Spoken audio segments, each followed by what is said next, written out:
guys, for today's video, ayan, mag-aalmusal tayo ng kanin. Buhay OFW, bihira lang ka makatikim ng kanin sa umaga kasi palaging white bread ka. So, ayan guys, ito yung aking pagkain, 2 itlog. Ito ay sunny side up. Ito ay medyo half cooked. Ito yung ano talaga, tinitry ko yung makain yung medyo half cooked. Pero naluto nga. Isang ham at isang tuyo. So, ayan guys. Shout out sa lahat ng mga OFW dyan. Ayan, kain tayo. Ay, hindi nga masyadong naluto na talaga siya. Yung gusto ko sana yung basang-basa. Sana, kain tayo. Tipid sa tuyo. Kasi mahal yung tuyo dito. Kaya titipirin ko yung ulam kong tuyo kasi utang ito. Hindi pa nabayaran. Shout out pala sa may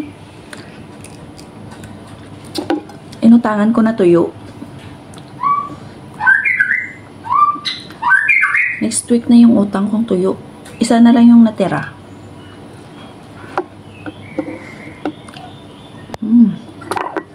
With coffee.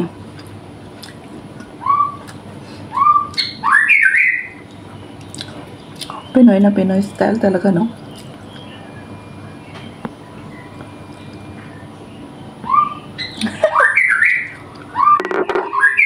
So, ayan yung ibang OFW nga. Walang ulam. Walang pagkain.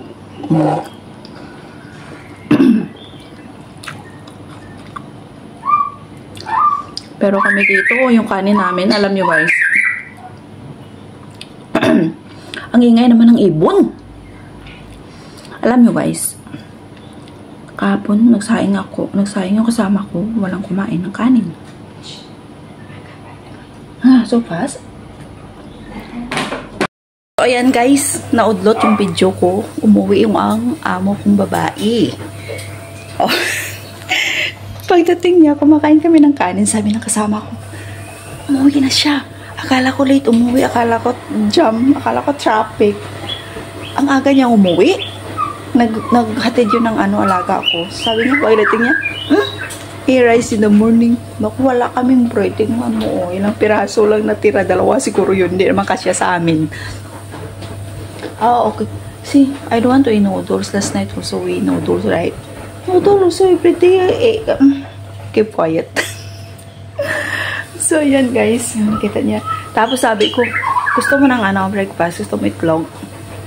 Sabi ko may extra dito para kay kay nanay mo, sa nanay ng lalaki. Sabi niya, sige. Ayaw niya yung malasado. Sabi ko, ulit ilutuin, i-break ko yung egg yolk. Sige. Yun pala, hindi naluto masyado. Sabi niya, ayaw ko nito. Sabi ko, akin na yan, kainin ko lahat. Hindi niya alam, 2 yung itlog na kinain ko. Sama pa naman pakiramdam ko. So, ayan guys. So, ayan lang yung masishare ko for today's video. Ayan. Kumain kami ng kanin. Ito pa yung natira guys. Ito yung kinain itong tanghali kahapon. Walang kumain hanggang gabi. Sabi niya, kagabi mag-noodles tayo. Kasi daming noodles. Sige, sabi ko, sige. Ito walang kumain ng kanin. Kung hindi namin kakainin umaga, kakainin namin tanghali, hindi pa rin maubos. Kasi konti na lang yan. Maubos na yung kanin kasi palagi kaming daming kanin. Kasi minsan nag-order sila ng pagkain tapos hindi sila sasabi sa amin. So ayan guys. Tingnan nyo.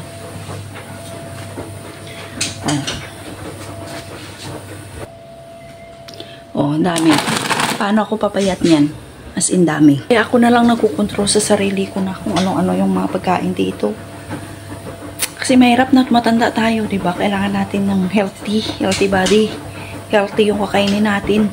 So, ngayon, nagpadami ako ng kanin. Sabi ko nga sana itlog lang yung kakainin ko.